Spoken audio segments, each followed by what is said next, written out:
Assalamualaikum warahmatullahi wabarakatuh. Ya, kembali lagi guys dengan saya Wawan Setiawan di sini di vlog di channelnya Berguna TV ya. Satu channel baru, tapi insya Allah ini walaupun sederhana, kita ingin mencoba menyajikan hal-hal yang sederhana, hal-hal yang praktis, tapi insya Allah ada sedikit manfaatnya khususnya buat kita sendiri untuk mengingat-ingat sesuatu hal maupun sesuatu yang ingin berbagi. Jadi kalau saya cermati sendiri keadaan YouTube ini, alhamdulillah kami sekeluarga mendapatkan berkahnya ya, karena di situ kita bisa belajar tentang banyak hal, tentang banyak informasi yang kita dapatkan. Contohnya saja guys, kita bisa misalnya mendapatkan resep makanan, bisa mendapatkan informasi-informasi tentang mungkin sesuatu tentang herbal segala macam itu dari YouTube. Jadi pada kesempatan ini saya ingin coba mereview apa sih motivasi saya untuk bergabung menjadi YouTuber pemula nih ya. Dan mudah-mudahan jadi YouTuber yang ahli ya. Mudah-mudahan ya. Doakan saja guys ya. Jadi ini YouTuber ini channel dibangun dengan mungkin kesederhanaan, dengan sangat-sangat sederhana, tapi saya ingin mencoba menyajikan beberapa hal di sini gitu ya. Ya mungkin nanti banyak hal yang akan kita review ya kan, tentang ya mungkin di sini kita coba sharing saja ya. Nanti kita bisa diskusi juga di kolom komentar tentang topik-topik yang kita ingin sajikan. Dan di sini mungkin saya ingin sedikit curhat gitu kan. Jadi masa COVID ini ya, masa pandemi ini memang saya pribadi dan mungkin banyak rekan-rekan juga di luar sana ini merasa seperti apa gitu ya. Artinya memang ada suasana yang berbeda dari masa sebelumnya, yang masa normal sebelum COVID ke masa COVID gitu. Jadi memang ada hal-hal yang memang sangat prinsip ya, yang sangat prinsip yang dirasakan oleh saya sendiri ya. Ini kita bicara orang lain bukan ya, ini bicara kita, bicara saya pribadi lah seperti itu. Jadi memang banyak sekali perubahan. Jadi ya mungkin bukan hanya dari segi ekonomi ya, tapi dari segi mental kita merasa terganggu gitu. Jadi istilahnya bahwa COVID ini, virus ini gitu ya, memang sangat sekali mengganggu, bahkan mungkin membuat perubahan lah seperti itu. Dari pola-pola kerja, daripada emosi kita juga terganggu gitu kan. Bahkan beberapa rencana-rencana juga gitu kan, merasa itu kita boleh dikatakan pending atau cancel gitu ya, dengan keberadaan COVID ini gitu. Karena memang ada satu hal yang memang yang sangat saya juga menjadi pemikiran, bahwa dampak COVID ini bukan hanya dampak ekonomi, bahwa kita ini merasa ada mengganggu ya dari segi mungkin mental kita sendiri gitu. Karena dampak ekonomi dengan dampak mental kayaknya lebih besar daripada dampak ekonomi, yaitu dampak mental itu sendiri, sehingga mungkin dampak kesehatan gitu kan. Baik, jadi mungkin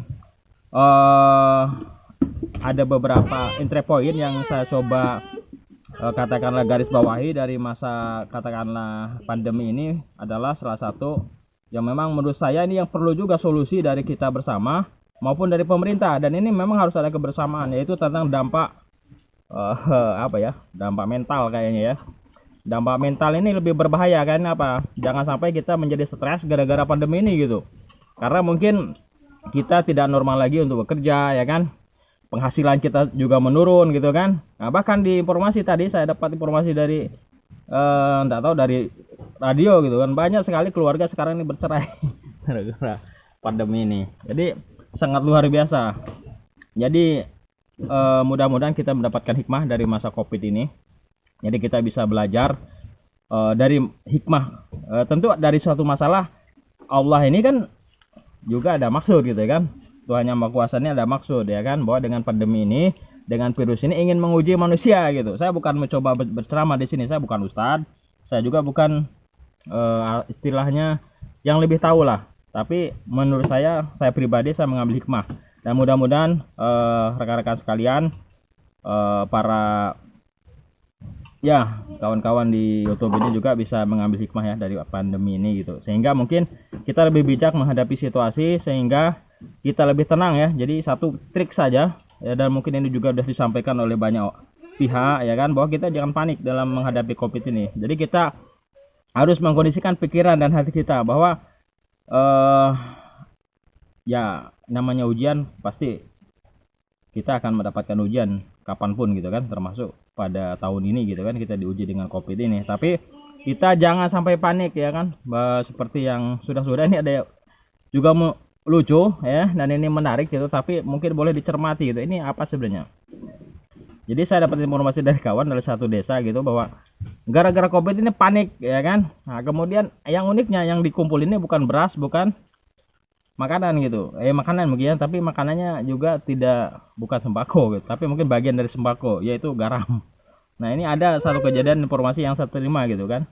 Rupanya memang masyarakat kita juga cukup, ya ini mungkin mensiasati kalau misalnya pandemi ini juga membuat makanan kita juga langka gitu kan. Kalau misalnya nanti terjadi ada kelangkaan pangan sehingga masyarakat susah untuk mendapatkan beras segala macam, ya mungkin dengan garam itu masyarakat masih bisa bertahan dengan mungkin makan apa saja yang ada di desa kan.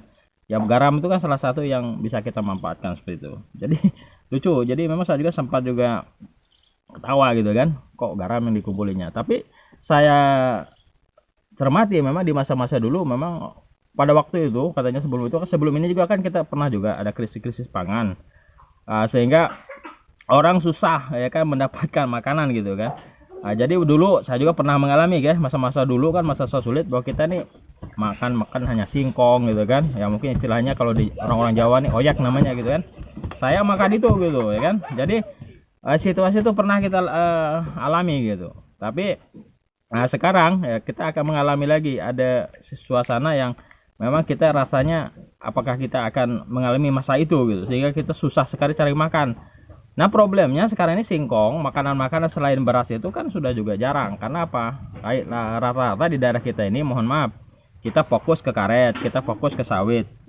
Nah, untuk makanan-makanan seperti itu sudah langka gitu. Jadi memang ini juga harus menjadi catatan buat kita bahwa masyarakat kita harusnya khususnya di pedesaan ya, jadi memanfaatkan lahan-lahan yang ada. Jadi juga harus bisa lah. Saya kadang-kadang secara pribadi juga mungkin suka memotivasi diri, kemudian juga kalau ketemu keluarga gitu kan. Jadi kita cobalah kalau misalnya ada memanfaatkan waktu ya kan untuk menanam katakanlah apa saja yang bisa kita tanam di lahan-lahan kosong kita gitu, baik singkong, mungkin sayur-sayur gitu kan. Minimal kita tidak belilah di masa pandemi ini, sehingga bisa membantu gitu kan. Jadi uang yang mungkin kalau orang-orang kaya tidak masalah gitu kan, mungkin karena banyak tabungannya gitu kan untuk berapa bulan ke depan. Tapi orang-orang desa yang memang kadang-kadang sulit ya, termasuk mungkin kita juga merasakan gitu. Jadi solusinya bagaimana kita bisa mendapatkan tambahan ya, mungkin dalam masalah makanan kita, termasuk sayur mayur gitu kan. Kalau misalnya sayur mayur kan kita bisa nanam singkong, dalam arti mungkin daunnya bisa dipanen dalam waktu dekat, nanam bayam segala macam gitu. Nah, ini saya pikir satu pengalaman saya pribadi dengan keluarga, dan memang mungkin banyak masyarakat kita di Indonesia ini termasuk di pedesaan yang juga mengalami. Jadi ada kepanikan karena ada miskomunikasi juga gitu. Ya mohon maaf kalau dampak pandemi dalam sisi kesehatan, khususnya di daerah saya, di daerah kita gitu kan, kayaknya memang kalau untuk di desa nih boleh dikatakan tidak terlalu ini. Kita bukan zona merah, kita masih zona hijau ya. Ada, walaupun ada memang zona kuning, tapi itu kan masih sangat ya boleh dikatakan persentasenya kecil gitu. Tapi dampak ekonomi, karena memang segala sesuatu sekarang ini masyarakat secara pikiran terkondisikan dengan masalah virus ini gitu, sehingga mungkin masyarakat pertama yang sangat dirasakan adalah misalnya rendahnya harga karet. Ada yang di level 3.500, ada yang level 5.000, ada yang mungkin nih variasi tapi sangat jauh sekali. Bahkan kalau misal harga karet 3.000, harga beras katakanlah 15.000, boleh dibandingkan ya kan. Jadi untuk mendapatkan beras 1 kilo itu harus jual karet berapa ya? 5 kilo ya. Ya, 5 kali 3, 15 kan? Iya.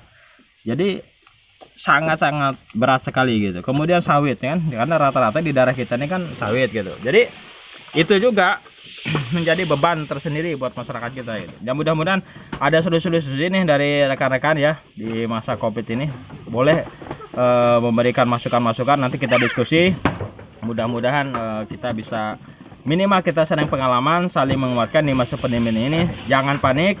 ya kan, kita selalu tenang, karena memang kunci daripada kesuksesan melawan COVID ini harus ketenangan. Kalau kita panik maka kita akan justru akan menimbulkan masalah baru seperti itu. Baik ya, ini saja mungkin sharing sedikit dari saya dari channel Berguna TV ya. Mudah-mudahan channel ini berguna dan bermanfaat, dan mohon dukungannya oleh rekan-rekan untuk support dan like dari channel yang sangat sederhana ini. Mohon doanya rekan-rekan. Assalamualaikum warahmatullahi wabarakatuh.